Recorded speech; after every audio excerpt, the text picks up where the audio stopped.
रसातल में जाते वामपंथी दल। बीते दिनों एक बड़ी महत्वपूर्ण राजनीतिक घटना सार्वजनिक विमर्श का हिस्सा बनने से रह गई।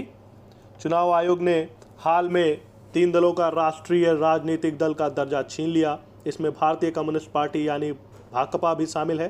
भाकपा ने राष्ट्रीय दल की अपनी मान्यता एक ऐसे समय में गंवाई है जब वह अपनी स्थापना के 100 वर्ष पूरे होने के करीब खड़ी है। भाकपा और राष्ट्रीय स्वयंसेवक संघ यानी कि आरएसएस की स्थापना एक ही कालखंड में हुई। ऐसे में यह सवाल स्वाभाविक है कि दोनों संगठनों की स्थिति में जमीन आसमान का अंतर क्यों है। संघ से प्रेरित भाजपा इस समय देश की सबसे बड़ी पार्टी है। इसके उलट भाकपा राष्ट्रीय पार्टी बनने की कसौटी पर विफल हो गई। नवंबर 1964 में भाकपा से टूटकर बनी माकपा का अभी भी राष्ट्रीय दर्जा पार्टी का बरकरार है, किंतु राष्ट्रीय राजनीति में उसका भी निरंतर पराभव जारी है। समाज में संघ की जन स्वीकार्यता क्यों बढ़ती गई और भाकपा की दुर्दशा किस कारण हुई, इसका एक संकेत उनकी स्थापना के लिए चुने गए दिन से भी मिलता है। संघ की स्थापना वर्ष 1925 में विजयदशमी के दिन 27 सितंबर को हुई, तो भाकपा की उसी साल क्रिसमस सप्ताह 26 दिसंबर के दौरान। भले ही वामपंथियों को राजनीतिक स्वरूप भारत में मिला हो, किंतु उनका वैचारिक बीजारोपण 17 अक्टूबर 1920 को तत्कालीन सोवियत संघ के ताशकंद में हो चुका था। उसके नेता 1943 तक मॉस्को से संचालित कम्युनिस्ट इंटरनेशनल से दिशा निर्देश प्राप्त करते रहे।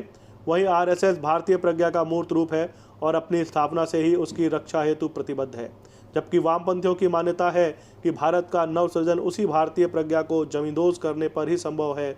संघ देश की सांस्कृतिक, सामाजिक और आर्थिक रूप से सुदृढ़ रखने के लिए मौलिक भारतीय जड़ों को पुष्ट करने में विश्वास रखता है, तो वामपंथी आंदोलन उन्हीं जड़ों को काटकर देश के विकास को अवरुद्ध करने का प्रयास करता है।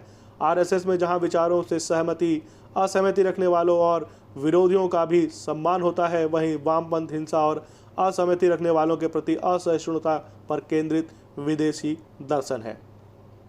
वामपंथियों के प्रेरणा पुरुष कार्ल मार्क्स कभी भारत आए ही नहीं। उल्टे मार्क्स ने 8 अगस्त 1853 को न्यूयॉर्क डेली ट्रिब्यून में लिखा, अंग्रेज पहले विजेता थे जिनकी सभ्यता श्रेष्ठतर थी और इसलिए हिंदू सभ्यता उन्हें अपने अंदर न समेट सकी। उन्होंने देश समाज को उजाड़कर, उद्योग धंधों को तबाह कर और मूल समाज में जो कुछ भी महान और उन्नत था उन्हें धूल धूसरित करके भारतीय सभ्यता को नष्ट कर दिया।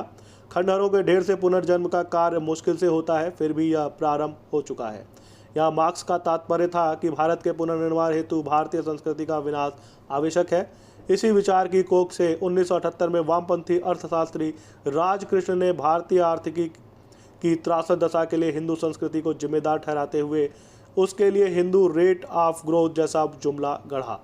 यह तब की बात है जब अंग्रेजों द्वारा भारत को खोखला करने के बाद पंडित नेहरू की वाम समाजवादी नीतियों ने स्वतंत्र भारत को लगभग कंगाल कर दिया था। तब विश्व ने सोवियत संघ के विघटन और बर्लिन दीवार प्रकरण से वामपंथियों के विफल समाजवाद में अति दरिद्रता को देखा था। इसके विपरीत भारतीय वैदिक संस्कृति कितनी समृद्ध रही है, यह वैश्विक अर्थशास्त्रियों के उस प्रामाणिक सोच से स्पष्ट होता है जिसमें भारत को 17वीं शताब्दी तक विश्व की सबसे बड़ी अर्थव्यवस्था बताया गया था। उस दौर में भारत सनातन संस्कृतियों से प्रेरणा पा रहा था। वामपंथियों का इसी भारतीय संस्कृति परंपरा के प्रति घृणास्पद दृष्टिकोण कार्ल मार्क्स के संकीर्ण चिंतन के अनुरूप ही है। 25 जून 1853 को न्यूयॉर्क डेली ट्रिब्यून में भारतीय संस्कृति पर मार्क्स ने लिखा था, प्रकृति का सर्व सत्ताशाली स्वामी मनुष्य घुटने टेक कर वानर, हनुमान और गौ की पूजा करने लगा था। इसी हिंदू विरोधी चिंतन को मार्क्स के असंख्य बंधु आज भी आगे बढ़ा रहे हैं। राष्ट्रीय दल का दर्जा छीनने पर भाकपा ने स्वतंत्रता संग्राम में अपनी भूमिका की भी दुहाई दी। क्या वाकई ऐसा था? पराधीन भारत में मुस्लिम लीग को छोड़कर भाकपा इकलौती पार्टी थी जो पाकिस्तान बनाने के लिए ब्रिटिश षड्यंत्र का हिस्सा बनी। तब वामपंथी स्वतंत्र भारत को 15 से अधिक हिस्सों में विभाजित करने के पक्षधर थे और आज भी उनका यही विचार है। उन्होंने भारत छोड़ो आंदोलन में अंग्रेजों के लिए मुखबिरी की, भारत की स्वतंत्रता को अस्वीकार किया। 1948 में भारतीय सेना के खिलाफ हैदराबाद के जिहादी रजाकारों के पूरी मदद की।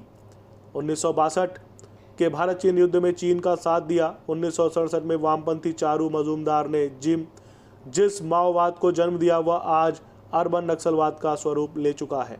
वामपंथी भारतीय परमाणु कार्यक्रम को भी पटरी से उतारने में लगे रहे।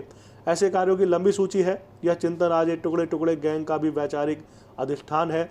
लोकतंत्र पर वामपंथियों के संदिग्ध विश्वास की पुष्टि बाबा साहेब भीमराव अम्बेडकर के संविधान सभा में दिए भाषण से भी होता है, जिसमें उन्होंने कहा था, कम्युनिस्ट पार्टी सर्वाहार की तानाशाही सिद्धांत पर आधारित संविधान चाहती है।